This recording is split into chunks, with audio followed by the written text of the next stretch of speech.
Welcome everybody to Groomed with Mike Donahue and Brian May. Brian May. Just got back from a ski trip. Brian, you're always on a ski trip. I spend a lot of time, as much time as I can in the winter in Colorado. So Smart I did man. something. I did something different this time, though. I No, went dog sledding. I heard that. That's crazy. Talk that through with us a little bit. I actually, we went with some friends of ours, and essentially what they do is you take turns sitting in the sled and actually driving the sled. So you're actually in control of the sled and the dog team, and it was epic. It was That's awesome. awesome. I would Yeah, it love was. to do. It was That's a pretty bucket cool. list thing. Yeah, I was a little reticent to go, but when they told me that you got to drive the sled, I was like, "Yeah, I'm all in, man." Wow, that's awesome. That's cool. Yeah. Well, today is my son's birthday, so I got to give a shout out to my son Keegan. Happy birthday, buddy! Happy And birthday. tomorrow is St. Patty's Day. You got a green wall behind you, so you're good.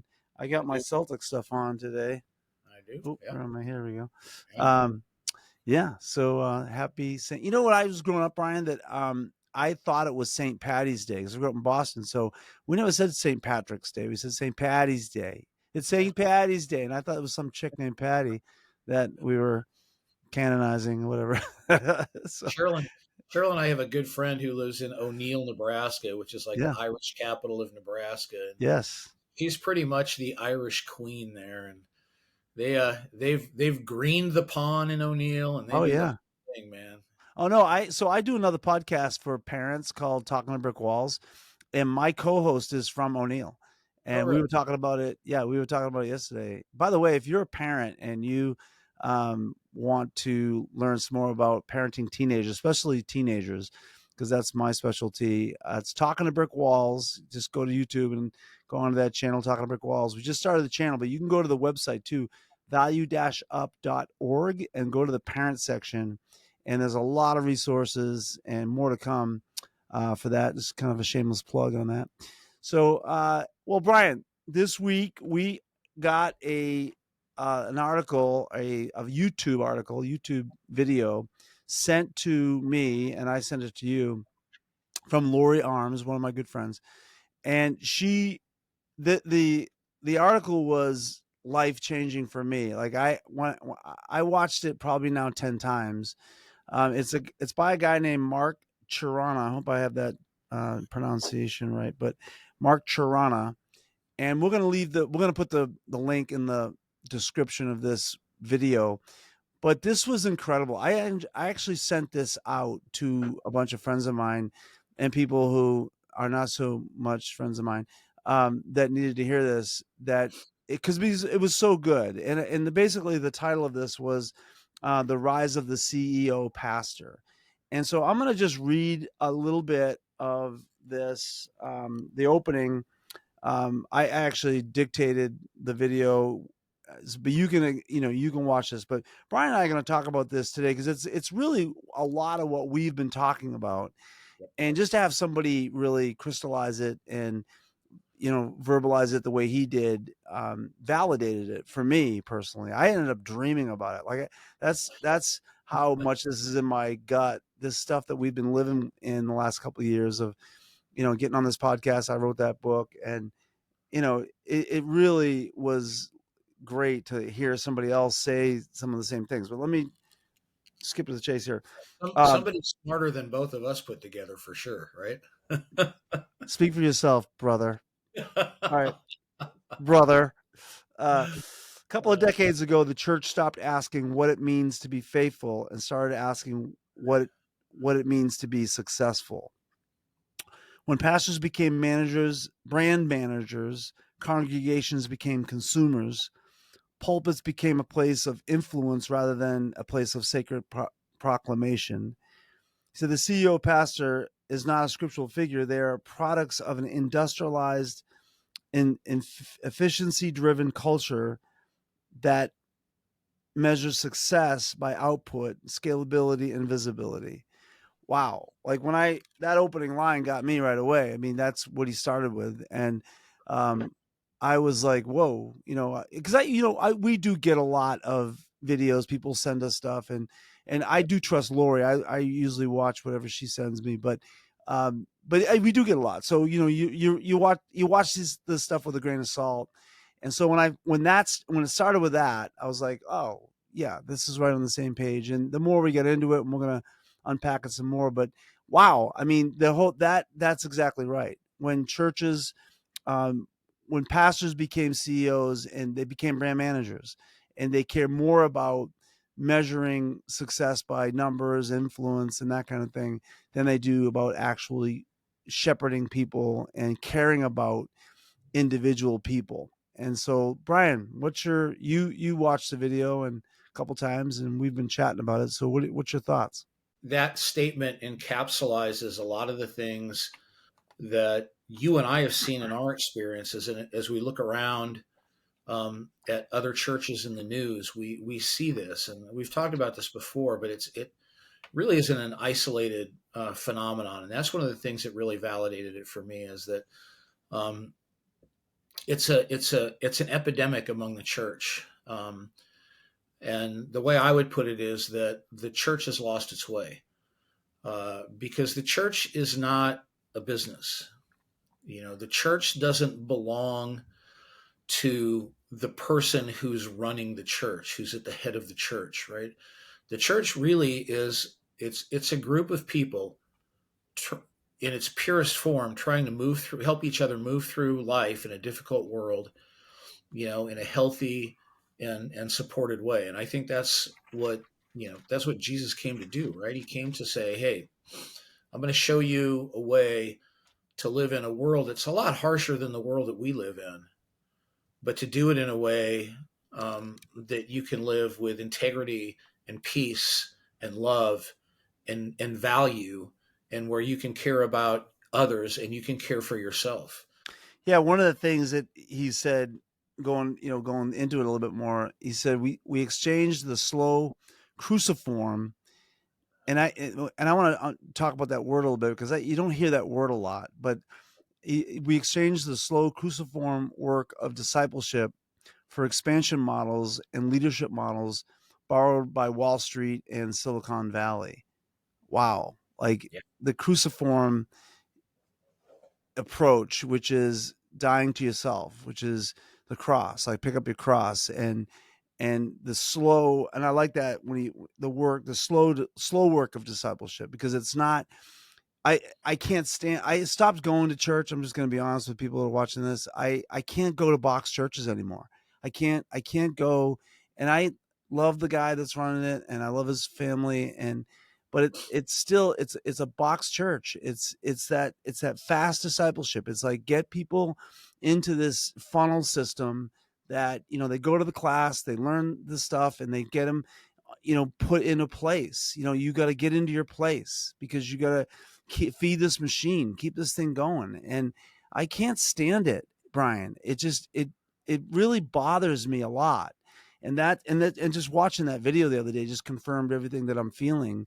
That slow cruciform approach is to care about individual people and to know them specifically, and that's slower. It's not, you're not going to grow fast, you're going to grow slow, but you're going to grow mighty, you're going to grow strong, you're going to be a galvanized church that's probably smaller in number, but more powerful because it's a deeper work. Right. What do you think of that? Yeah. So slow. Let's talk about slow for a minute. Embedded to me in that word slow is something that's organic. It's not something that's manhandled. It's not something that's, you know, systematized. It's organic, which means it's different for every individual, you know. And I think about it this way. You can build a house in a day, right? And it'll have a roof, it'll have doors, it'll be shelter and that kind of stuff. Or you can go out and pay a custom home builder to build you a house that might take months to build. And it's going to be solid. It's going to have a quality about it that is different than this prefab kind of thing that you just threw up. Yeah, prefab. And and the idea of slow to me is something that is um, it's not manhandled, it's not manipulated, but the end result is something. You use the word strong. It's something that is strong, something that's quality, something that is deep, and it's something that's personal and different for every individual. The other word that he used in there was cruciform, which I was introduced to that word probably, I don't know, 6 or 7 years ago. in some of the authors and speakers that I begin to listen to. And to me, cruciform means it does mean it looks like the cross, but the that's an expansive, in my mind anyway, for me, that's an expansive icon because it involves, if you read Philippians chapter 2, it talks about how Jesus emptied himself. He didn't count equality with God with thing to be grasped. He came as a form of a servant, meaning that he came from up here, the highest point, and he came into this world down here, the lowest point. He came as a servant, right? And he lived his life with, compassion, going after the least and the lost. He wasn't trying to build a kingdom to himself. He wasn't trying to aggregate wealth or power or anything like that. And then at the end of it all, he allowed himself to be murdered, which in my mind, the way I read it, it's a political assassination, right? Because when they brought Jesus, finally at the end, they brought out Barabbas and Jesus, and they said, "Okay, give us which one do you want? Which one will live?" And they said, "Well, we want Barabbas because Barabbas was all about power and that kind of a thing." They said, "Jesus, this guy's like he's a man of peace. He's not going to change anything." And so he allowed himself to be murdered. And while he was being murdered, he prays for his murderers. He says, "Father, forgive them, for they know not what to do." That's, to me, a picture of a servant. That is someone who lives down here for the sake of everyone above him. No, I think that's exactly right, though. I mean that's what that's what got replaced. That's what got replaced. And I think one of the things that he said in this article that really triggered me a little bit was the he talked about the prayer. He said what was once a sacred vocation, formed in prayer and suffered in wisdom, has been replaced into a career path measured by an audience size, book deals, and social media reach. Right. So going back to the beginning of that, once a vocation that was soaked in prayer and wisdom, and you went to pastors and you got a sense that they prayed about what you're going to talk to them about. But now it's like, you talk to a pastor and they've got this, protocol that they come from, and it all has to do with, selling something, right? So Right. I worked at a mega church in Denver that had a prayer center because it was a televangelist that people called in by the thousands. Like they called in, and we were trained to upsell her books.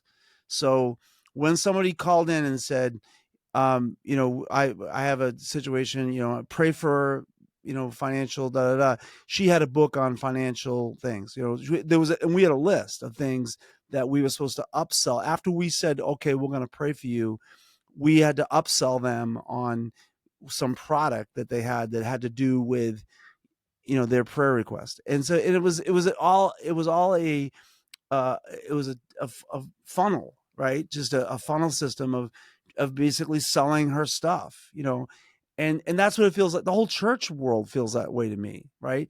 Where you go to somebody, you go to a pastor, and you tell them, you're dealing with certain things.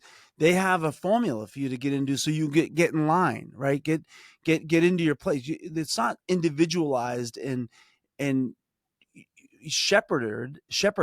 It's you here's your playlist, here's your script, here's your, do these things and this remedy will cure you of whatever, and then we can get you back in line, we can get you back into the machine so you can take your place. And it's just gross to me, Brian. I just Yeah. can't stand it. Yeah. Yeah. And if you think about it, if you think about it in the context of he used, I think he used the phrase that, I want to come back to that suffering word as well, but he used the phrase, this industrial thing, this industrialization. Um, in my mind, what I see is I see like a military parade, right? Everybody's dressed the same, everybody's lined up, everybody's walking in step. That's a lot easier to manage than, you know, when we were in, I'll just say this, we were in Colorado when we went dog sledding. One of the things we got to do was walk into the pen. They had like 130 dogs at this place. Wow. And they had a little area where they're like, their A team, they're really high performing dogs were, and they were a little bit more uniform, but all of these dogs were different, right? They were all different. You got to go in, and some of them wanted to greet you and some of them didn't.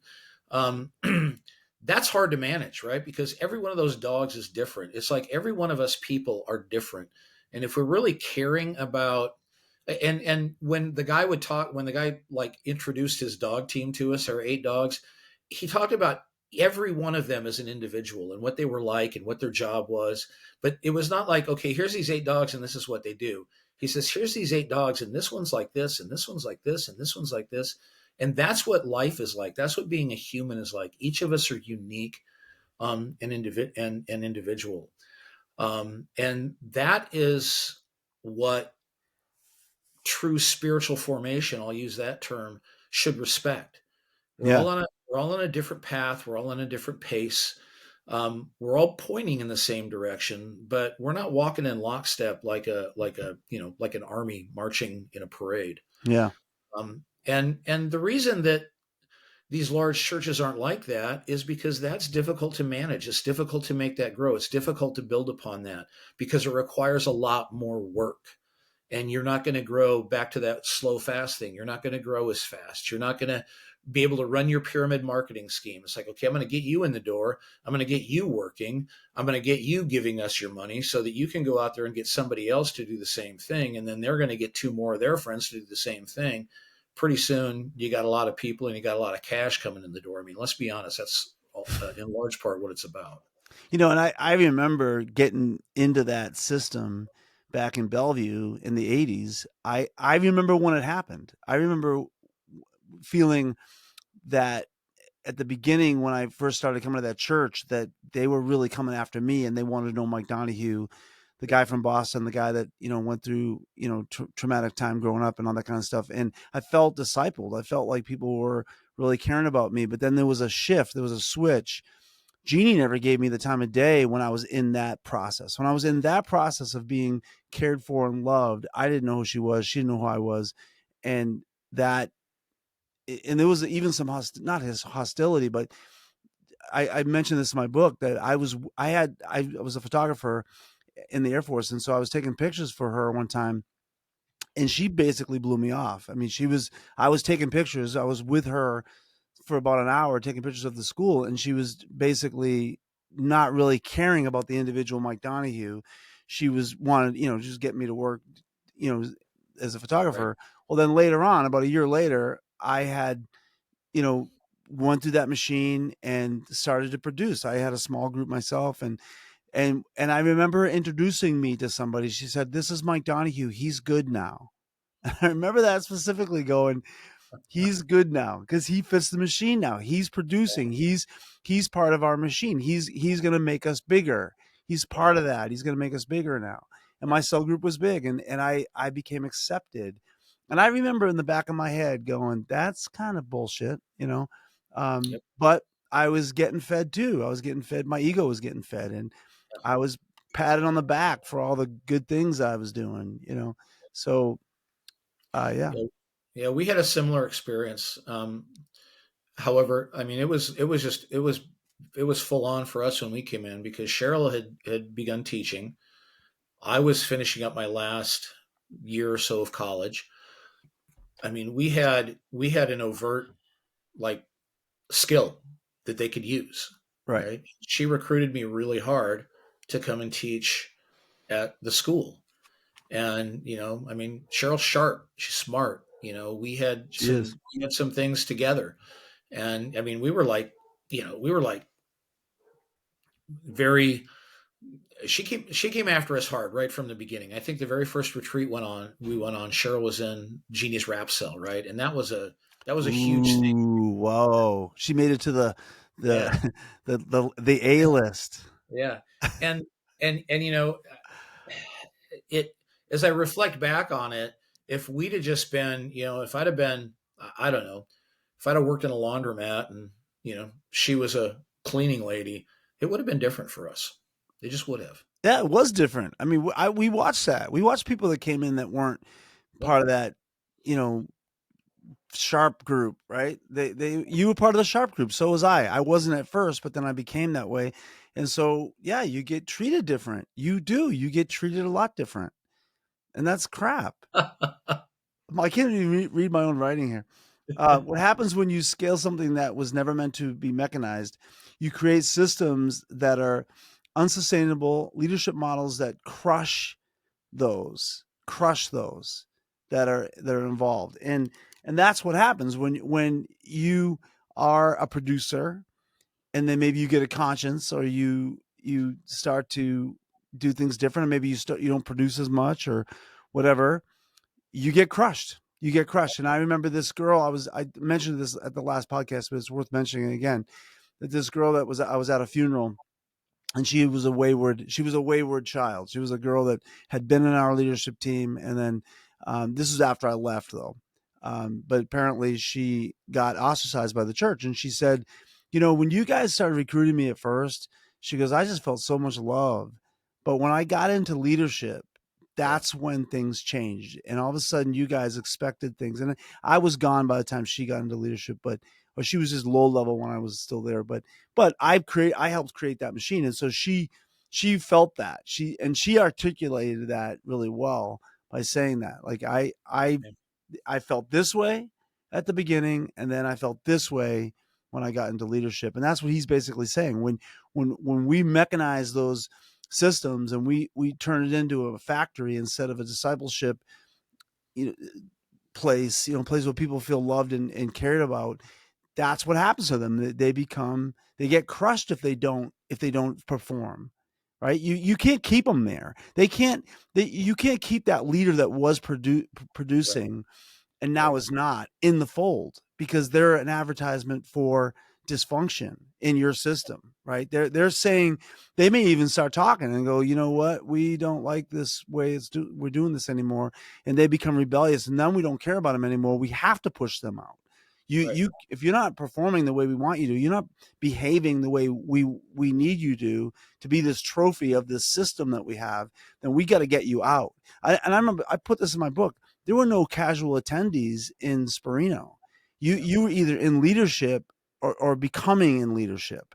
Right. You weren't somebody that could just come and sit in the congregation, and you're going to college, and you got pushed out if you weren't going to be in that, that machine, if you weren't going to play a role in it.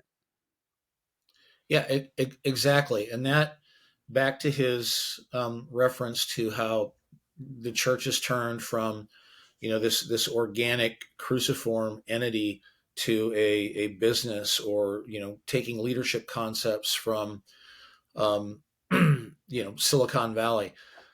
What you just described is what happens in a business, and it's okay that happens in a business, right? They hire you to perform a task. If you're up to that, And they then pay you. they pay you, right? If you're not up to that, they either find you a different place, or you go find a different place, right? Right. But that's a contract, essentially. That's an Right. agreement that you make. The church is not a business. That's not the way it should be. Every person, no matter what they can contribute, um, in a really healthy spiritual community, every person is valuable. Now, they might express their value to that group in a different way, but every person is valuable. And when I say valuable, I don't mean that they can perform a task that no one else can. I mean that they are inherently, if all they do is sit there and be there, they have value. It's what you do. It's your job, Mike. It's what you do, in your career. Right. That's your message. And Helping people see they have intrinsic God-given value. We can't say God-given in churches and schools, but God-given value. They have intrinsic, they're born with value. yeah, And that's, they need to be exactly right. Sit in church, not do a thing, and be as valuable as the guy that's, you know, running a small group, or a pastor on the staff. Like, you've got to see people as individuals, and that they have value no matter what. Yeah. yeah, and that's the basis you build from. And sure, people can contribute in different ways, and people have different skills, and they're going to. But even in that, that's another interesting aspect about this industrialization thing, is that people may have skills where they can contribute, but in my experience, they would take your skill and they would, you know, they would churchiform it instead of cruciform it, right? They would say, okay, you got That's this a skill, word. You just coined a word, Brian. Churchiform. churchiform. Yeah. And, and, you know, they would say, okay, we're going to take your skill and we're going to squeeze it into this mold because this is how it fits in the machine, right? Yeah. No, So, exactly right. And I felt that. I felt that a lot. You know, yeah, one of the things he says here, to not to wrap it up, but to maybe switch gears here a little bit. He talked about when this happens, when the congregations become an audience, um, that, you know, meant to retain instead of people to be shepherded. He said burnout happens and moral collapse happens and disillusionment happens, and then you have a shallow spirituality, and that's what we're watching. It's right in front of us. That's what's maddening about this. This is happening in real time, right in front of us. We're watching churches collapse. We're watching this system break down, and these pastors clinging on to this system as hard as they can, because it's their job, it's their livelihood. It's they, you know, I've gotten pushback from people that are good friends of mine that are like, you know, hey, you know, you can talk about this stuff, but you know, don't discourage from, you know, people from going to church, because, you know, they need that. They don't need that. They need Jesus. They don't need this churchiform, as Brian has so craftily yeah, coined this phrase. But honestly, they don't need that. And so we're watching this, and you and I, Brian, we've been kind of monitoring this Robert Morris situation, and now he just got indicted, thank God, yeah, and he's being held accountable for his yep, moral failure. And I don't know much about him and his upbringing and whatever, but he was part of that system. He was part of that system that said you've got to succeed, and he was able to hide in that system for years.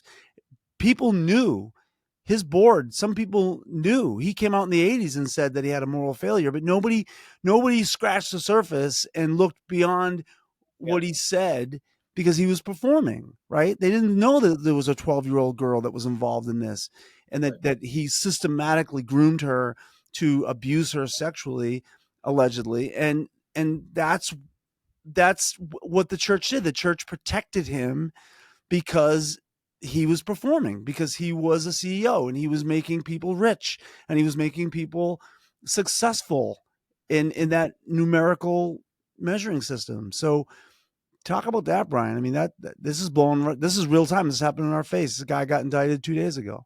yeah. And one key point to realize is that this didn't start yesterday or last year or last month, you know, or last 5 years. I mean, this system is in the process of failing because the system is unsustainable. It is broken from the start. Whenever this transition to the megachurch CEO pastor start, that's the beginning of the end in terms of whether you're really carrying out what I believe anyway is the mission of the church or any organization that's like the church. But yeah, and as Mike pointed out, when we talk about moral failure with Robert Morris, it wasn't that he went to an R-rated movie or listened to secular music for, you know, so many people like anti-law out there about imposing your morality on other I people. I mean, shouldn't be he laughing at that. abused as an adult Yeah. a 12-year-old girl, sexually abused a 12-year-old girl. And now he's indicted, and I think he's probably going to go to jail. Now, oh, by the way, the other piece in that is that he led what might be the biggest church in the nation. So, and he's now going to be held accountable for that, I hope. Um, He'll and have high-powered Christian lawyers that are going to try to get him out of it, but he will, but I mean, man, he's got an uphill fight, and I hope he loses it. Or, I mean, I hope he wins it. I mean, if he's held accountable, that's going to be his path to freedom. But, you know, for all of these pastors and leaders out there who have either abused minors or facilitated the abuse of minors by covering it up, by looking the other way, by not doing what you should have done. I don't care what the law says, not doing what you should have done if you're just a good person. You know, it's time for a reckoning. And I'm so happy to see. I'm not happy to see Robert Morris because I hate him suffer this. I'm happy to see it because there's accountability that needs to be levered for these people. And I hope there's more of this coming, because more than anything, Mike, there's two things that's going to stop this. One is people are going to realize that if they go down that path, they're going to get caught and they're going to go to jail. The other way it's going to stop is if people in congregations quit being audiences, quit being spectators, quit being consumers, and they vote with their feet. They take their money elsewhere, and the system collapses. They go find a healthy place to be and leave these unhealthy places. Last night I was perusing through Netflix and found a little video on Martha Mitchell. It was John Mitchell's wife, and it's called the documentary was called the Martha Mitchell Effect. And basically, there's speculation and some proof that her big mouth caused a lot of problems for Nixon, and basically opened up the investigation again after it was pretty much closed. And so, I mean, they're basically saying that she had a lot to do with exposing it. And the last thing that they said, and she was kind of a crazy figure, and pretty controversial. But one of the things that they said about her at the end was that she came off like a lunatic. She came off kind of crazy, and then towards the end, she was proven right. And I feel like that sometimes. I feel like that when we're talking about this stuff, people we've gotten some pushback, right? You guys are taking this a little too far. You cuss a lot, and you're angry about it, and really what I hear with that, Brian, is I hear you're not doing this in the template that we think you should do it in. Yeah, there is room for complaint in the church, but you go into a box. You go into that certain place, and I don't know. I guess I'm willing to look a little bit crazy, or not crazy, but I'm willing to look a little bit outlandish, because I think in the end of when this is all said and done, it's going to be effective that people are actually talking about this. And no, I may not do it. I'm not going to speak for you, but I'll speak for me. I may not do it in an eloquent way. I may not do it in a way that fits the complaint box in the church, but holy crap, this stuff is real. Like, people are getting hurt, and this whole system is bullshit, and it Yeah. needs to be corrected, and it's correcting itself. It is, like you said, it is correcting itself. And I think at the end of the day, people like Steve Hayes, people like Brian May, people like Mike Donahue, and the list goes on. And this guy, Rob Chura, Yeah. Chirana, um, are going to be proven right. They're going to be proven right. So, yeah. Yeah. And let me just interject that part of the reason, and I'll speak for myself, that we spend some time talking about what's wrong is a lot of it is glazed over, it's whitewashed, right? And you've got to look past the surface and you've got to see the things that are broken in the system before you can either A, correct them, which I think is a fool's errand, or B, hold up that standard to yourself and say, okay, if you go to church or any sort of faith-based organization, is my church like this list of things that seems to be broken, or is my church different than that? And let that be your guide, let that be your judge. I mean, if you want to go to church, fine, knock yourself out. If you get value out of that, I mean, I'm not telling anybody what to do. I'm just trying to provide, and I think Mike is aligned with this, a way to think about that, because it is an important part of a lot of people's lives, a way to think about it in a way that can put you in a healthy environment that can be good for you and your family, and where you can help other people and their family in a real, true, honest, grounded, healthy environment. Yeah, I think if you watch in your church people being discipled and cared for and loved without an agenda, you're in a good place. You're in Yep. a good place. Yep. It If you see people being loved and shepherded, but then there's a limit. There's like this time limit. Like, this can happen for you. I'll just be, I had a situation where my wife and I were meeting with a pastor in Omaha who's a good friend of mine, and I like this guy a lot. And my wife didn't grow up evangelical; she grew up Lutheran, and so she's being exposed to this because of me. because of my friendships with people, and we're having breakfast with this couple, and the pastor's wife asked me, because I was involved in church leadership and was successful numerically. We were. Right. So she asks me, hey, we have this woman in our church. And essentially what she was asking me was, this lady is acting out again, sin wise, with, morally. What's the line? She asked me, in my opinion, what do you think the line is as far as booting her out of the church or getting her out of fellowship? Um, and I when she asked me that question, I looked over at my wife and I knew right then we lost her. Like, we're never going back to that church, Yeah. because because my wife Rachel piped up and said, "Well, what are you talking about?" Like, Yeah. she didn't understand. I understood what this woman was asking me because I was in that machine and I knew what she was asking in the context she was asking it. My wife heard that. What she heard was, what's the limit that we love them? When do we stop loving them Yeah. because they're not productive anymore? Yeah. And I knew we were never going back to that church. I never did. That was the end, Yeah.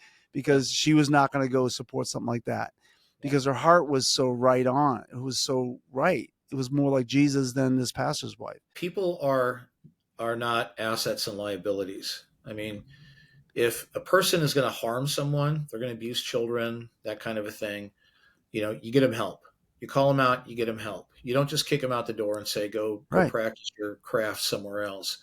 But you look at the people that Jesus called out, that he hung around with. They were at the bottom of society. There were some of those people were hated by everyone, right? There were, as you've pointed out before, they were like mafia people, some of them. And some of them were women, which it was like, gosh, what are you doing, What are you man? This doing, is Jesus? unethical, Right. Yeah. and so, yeah, I like the way you said that. Is there a limit to which we love people? Right. Go back to that cruciform picture. Was there a limit that Jesus would love people? I mean, you have an innocent Jewish man being murdered on a cross, praying for his murderers. Father, forgive them. Yeah. What's your limit? Yeah. Well, great podcast. Happy St. Patty's Day. Patty's Day. Watch the parade on TV. Do you ever go to? Have you ever gone to a St. Patrick's Day parade in Boston? I have never gone to a Oh, it's St. like the Holy Grail. Yeah, it is. It's an It's amazing. it's bigger than it really is. Honestly, bigger than Christmas. It's like Yeah, they'll shut the city down. yeah, I mean, it's nuts. yeah, So yeah. And if yeah, you're go so inclined, Celtics. drink a green Woo! beer. What's that?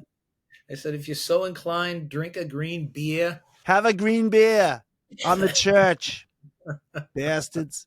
All right, Brian. Have a good week. We'll talk to you soon. All Thanks, right. everybody. Hey, like us in the comments. Comment. Do all that Yeah, stuff that you do yeah. on YouTube. We want to hear from you. Would love to hear from you. So give Absolutely. us your feedback. All right. Talk to you later. Bye. See ya.